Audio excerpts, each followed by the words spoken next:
جی ګرانو کتونکو یو ځل بیا هرکلی ډاکټر صاحب موږ سره خو اصناف ډیر دي خو زه وایم چې شریکه خبره تاسو کوي په مضمون او په تکل باندې چې د دې فرقونه هم واضحه شي او دواړه ډېر اهم څیزونه دي او شلمه صدۍ کې زموږ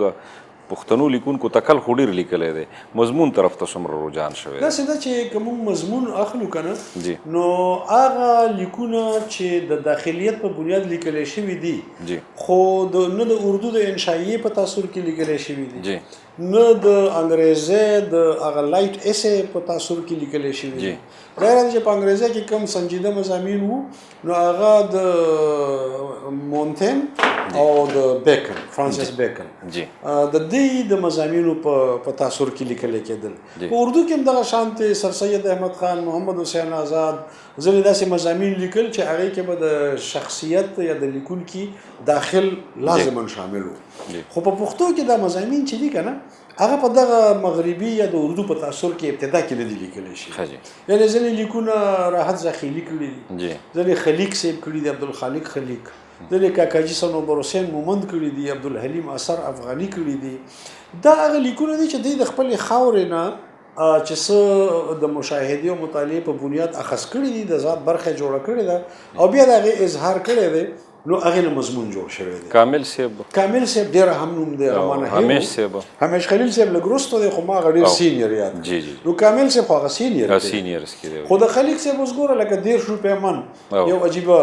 موضوع ده خو په دې داخلیت راځي که نه هغه ستا داخلي معلومات پکې راځي حمزه بابا ډېر لوی نوم دی په دې څیز کې امان هیرو کاش که زه وزیر وی هغه اوس هغه خپل داخلي تاثرات بیان کړي دي که نه دغه شان چې د اثر صاحب او د راحت زاخلي د کاکاجي ذکر مو وکړو مولانا عبدالقادر په سینیر خلکو کې دی بیا وروستو تقویم صاحب دی او کامل صاحب دی چې دې سیس ته نوره وده ورکړه او کلندر صاحب همیش خلیل اجمل خټک مهدي شاه باچا طوفان صاحب دوی نوره وده ورکړه نو دغه څیزونه مضامین وو خو چې د انګریزي والا کوم سیس ته لایټ ایسې وایي یا پرسنل ایسې وایي نو په مضمون کې داخلیت خو هسې هم وي خو چې پرسنل ټکي ورسره شو د دې مطلب دی چې ذاتي مشاهدات ذاتي تصورات داخلي احساسات په نثر کې بیانول او په لایټ ژبه کې په خوږه ژبه کې نو ابتدا کې خو دا کار د سینیر لیکوالو کړو چې تاسو ورته مضمون وایي او که وروسته ورته تکل وایي خو دا ده چې همدغه مضامینو ته د تکل نوم په ولسي ادبي جرګه کې ورکړی شو کامل صاحب دا نوم تجویز کو چې تکل به ورته ووایو هغه مروج شو او وروسته خو بیا د تکل چې کوم لیکوال موږ سره پیدا شو نو په هغې کې مشتاق مجروح یوسفزي محب الله شوق او ځینې خلکو تکلونه ولیکل ډاکټر اسرار خو په هغه دور کې ډاکټر اسرار چې کوم خوند ورکو تکل نو هغه تاسو د اردو د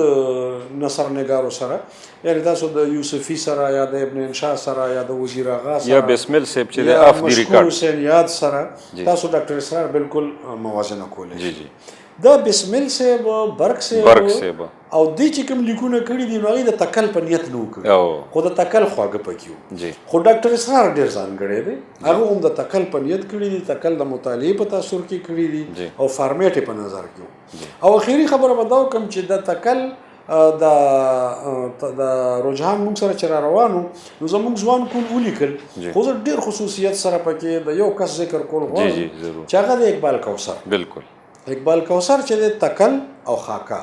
سره دی چې موږ په خاکه باندې باس او په خاکه هم خبره کوو خو په تکل کې چې دغه کومه ژبه ده کوم اسلوب دی کومې جملې دي دغه کوم داخلیت دی او دغه د ذات کوم مشاهدات دغه د ذات برخه جوړه شوې ده هغه لیکونکی داسې دی چې لوستونکی ځان سره ساتي محظوظ یې ساتي او په مسرت کې ساتي او زما ذاتي تجربه دا ده چې ما کوثر څومره لوستی دی نو د هغه د لیک نه زه جدا شوی نه په تکل کې د ګوهر نوید صاحب ذکر هم لږ ضروري دی ګوهر نوید صاحب تکل کې ډېر دي جلال یوسفزي تکل نګار دی زموږ فرید الله شاه حساس 3 کتابونه چاپ دي او ډېر ښه تکل نګار دی او ګل محمد بهتاب تکلونه لیکلي دي دا لیست چونکې ډېر وسیع دی نو ما ځکه ویل چې ستاسو سره وخت کم دی نو د اقبال کوثر ذکر چرانه پاتې نشي وخت ډاکټر صاحب موږ سره کم دی زموږ کتونکي به تنده محسوسوي خو موږ لږ د وخت د دایرې نه ځان وباسو مختصر وخت لپاره خاکه پاتې د ډېر ضروري څیز دی خاکه څومره اهمه ده پښتو ادب کې څومره لیکلی شوې ده او تاسو ته په کوم نظر ګورئ؟ په دې به هم زه ډېره مختصره خبره وکړم. زمونږ د سینیر لیکوالو مشرانو لیکوالو چې دی خاکې لیکلي دي چې هغه د خاکې په تعریف پوره دي. د مثال په طور د خلیق صاحب د شخصیت خاکه راښکلې ده زمونږ اثر افغاني صاحب چې هغه په هغه وخت کې په انصاف اخبار کې یو کم 50 کې چاپ هم ده او ځینې نورو سینیر لیکوالو چې په هغې کې کلندر صاحب، همیش خلیل، طوفان، اجمل صاحب دا ټول چې وو دوی د کرښې په نوم مختصرې خاکې لیکلي دي، وړې خاکې، هغه هم د خاکې رنګ لري. او بیا د دې خاکې د سفر زمونږ تر نسل راغلی دی. نو زمونږ په نسل کې خو خاکه ډېره عام شوې ده او ډېر خلک خاکې لیکي. نو زه به لږ سرسري ذکر د ځوانانو وکړم چې په دې کې اگر چې منځ کې یو کړی دوه شته هغې هم ذکر ضروري دی. یعنې د صاحبزاده حمیدالله ذکر ډېر ضروري دی چې د هغه د خاکو ړومبی کتاب چاپ شوی ادبي خاکې او نور، دا په 1922 کې د خاکو کتاب چاپ شو. د هغې نه پس ته اصغر لالا یو کتاب چاپ کو چې په هغې کې څه خاکې دي او څه عام لیکونه دي. د هغې نه پس ته زبیر اسد صاحب یو کتاب چاپ کو چې هغه خاکې دي د مختلفو هم عصرو شخصیاتو. او بیا د خاکې کتابونه بلا ډیر شو. ایاز الله ترکزي په هغې هم فیل کړی، خو په خاکه کې هم د دې دور چې دا زمونږ کوم لیکونکي دي لکه فرید الله شاه حساس دی، بهتاب صاحب دی، یا ځینې د مردان د لیکونکي دي، مهراندیش دی، ګورنوید دی او ورسره ځینې نور ډېر ملګري. خو په هغې کې هم زما ذاتي چې کوم ذوق دی نو زه د اقبال کوثر په خاکه نګارۍ کې یا خاکه لیکونکي کې د هغه سیال نه وینم، د اسلوب تر مخه هم، د مشاهدې تر مخه هم، د لوستونکي د اټریکټ کولو تر مخه هم. او د هغه کتاب اوس چاپ شوی د ادبي خاکې په هغې هم ما لیکل کړي دي. نو زما خیال دا دی چې که مونږ د کاکاجي صنوبر او د اثر افغاني نه را شروع کړو، خو چې تر اقبال کوثر را رسو نو